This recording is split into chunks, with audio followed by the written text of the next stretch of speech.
Ujian akan segera berakhir, namun akan ada bencana yang datang. Berikut akan kita bahas cerita Kaiju Hachiko yang akan masuk di anime episode keempat. Let's check it out. Kafka Hibino berhasil bangkit kembali dan tetap ingin melanjutkan ujian. Hoshina mengizinkan Hibino untuk tetap melanjutkan ujian. Namun jika keadaan memburuk, terpaksa pelindung akan diaktifkan.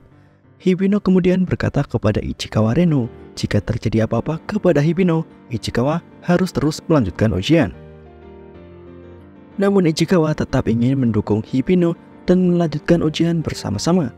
Ichikawa kemudian menggendong Hibino yang memang sulit bergerak. Di sisi lain, Hoshina tertawa melihat keanehan Kafka Hibino dan Ichikawa Reno, bahkan meminta keduanya untuk diloloskan.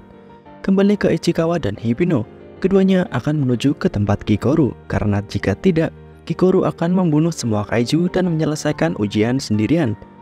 Diperlihatkan bagaimana Kikoru mengalahkan para kaiju. Tembakan demi tembakan dilancarkan kepada kaiju tanpa beban sedikit pun. Dan satu demi satu kaiju berhasil dikalahkan. Tidak ada yang bisa mendekati Kikoru bahkan untuk membantu dalam hal support saja. Semua kaiju jenis Yoju berhasil dikalahkan oleh Kikoru. Dan yang terakhir adalah Honju. Kikoru yang berada di depan kelas Honju langsung melempar stun grenade dan melompat ke atas Honju. Dan dari atas, mulut Honju yang terbuka karena efek grenade ditembak langsung oleh Kikoru dari jarak 1 meter.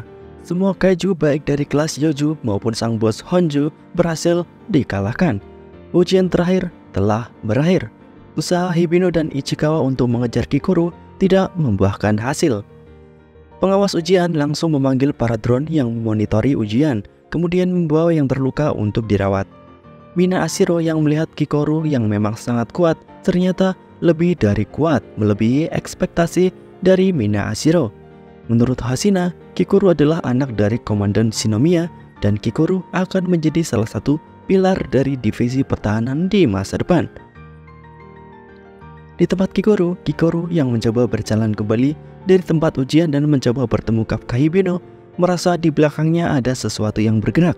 Dan ketika melihatnya, benar saja ada kaiju yang masih hidup. Kaiju tersebut langsung menembak Kikoru tepat di jantung Kikoru. Kembali ke Tachikawa dan Hibino, keduanya tergeletak kelelahan. Mereka membicarakan Kikoru yang seperti rumornya sangatlah kuat seperti monster.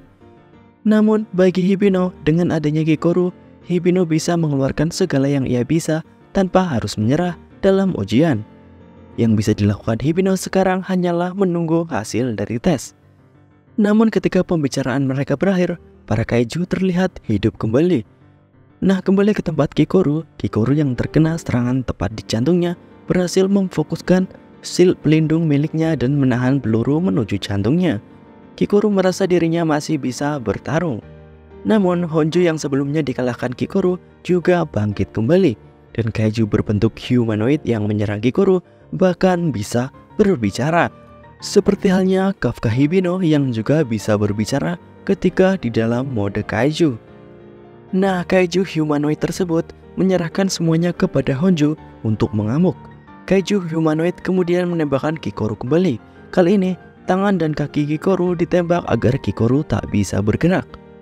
Dari sisi tempat pengawas, melihat mengenai keadaan vital nomor 2016 menurun dan melihat bahwa para kaiju bangkit kembali, bahkan kaiju yang bangkit kembali memiliki fortitude yang lebih besar mencapai 6,4. Ashiro Mina kemudian langsung mengajak Hoshina untuk maju ke tempat ujian. Hoshina kemudian memerintahkan untuk mengaktifkan shield pelindung seluruh peserta ujian dan menyebar drone kembali. Alarm emergency juga diaktifkan untuk evakuasi. Di tempat Kikoru walaupun tak bisa bergerak, mendengar alarm emergency dan evakuasi. Tidak mau mundur dan merasa jika tidak ada yang mengalahkan kaiju di depannya, siapa lagi yang akan mengalahkannya? Karena jika Kikoru tidak mengalahkannya, banyak peserta ujian yang akan mati. Kikoru yang mengingat kata-kata ayahnya, jika demi masa depan negara, Kikoru harus bisa menjadi yang sempurna. Kikoru berhasil bangkit. Namun tangan besar kaiju di depan matanya bergerak dengan cepat menghempaskan Kikoru dan terlempar jauh. Namun Kikoru masih tak mau menyerah. Kikoru mengingat kembali masa lalunya. Flashback ketika Kikoru masih di sekolah dasar. Pada ujian di sekolah menengah, Kikoru menjadi yang pertama. Namun walaupun menjadi yang terhebat, Kikoru tidak mendapatkan apresiasi seperti teman-temannya oleh keluarganya. Kikoru sendirian dan hanya dijemput oleh pelayannya. Namun ketika kembali ke rumah dan menemui ayahnya, yang Kikoru dengar dari ayahnya adalah Kikoru harus menjadi yang sempurna. Hanya sebatas ujian masuk, ayahnya sudah tahu jika Kikoru harus menjadi yang nomor 1. Dan kata-kata yang terus berada di dalam kepala Kikoru adalah Kikoru harus menjadi sempurna demi masa depan negara dan juga demi ibunya yang telah tiada. Kikoru tidak diperbolehkan untuk menyerah. Dan walaupun dari kata-kata ayahnya yang sangat keras terhadap Kikoru membuat Kikoru menjadi anak yang tak pernah menyerah, Kikoru yang sekarang di hadapan kaiju kelas Honjo mencoba untuk tetap bertarung. Namun tubuh Kikoru tak mau bergerak. Disinilah Kafka Hibino datang. Hibino berterima kasih kepada kerja keras Kikoru karena seluruh peserta ujian sudah berhasil dievakuasi. Hibino mengatakan jika sisanya akan diurus oleh Hibino. Kikoru awalnya hanya bisa kaget kenapa Hibino yang lemah berada di depannya.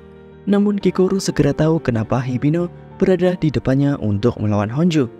Hibino berubah menjadi mode kaiju di depan Kikoru. Dengan ini, Hibino akan melawan para kaiju sendirian. Apakah Hibino akan berhasil? Lalu bagaimana dengan identitas dari Hibino yang kemungkinan terungkap? Apakah akan terungkap kepada para peserta lain dari ujian dan juga para pengawas? Itu saja pembahasan cerita Kaiju Hachiko yang akan masuk pada anime episode keempat. Tuliskan pendapat kalian di kolom komentar. Bye bye.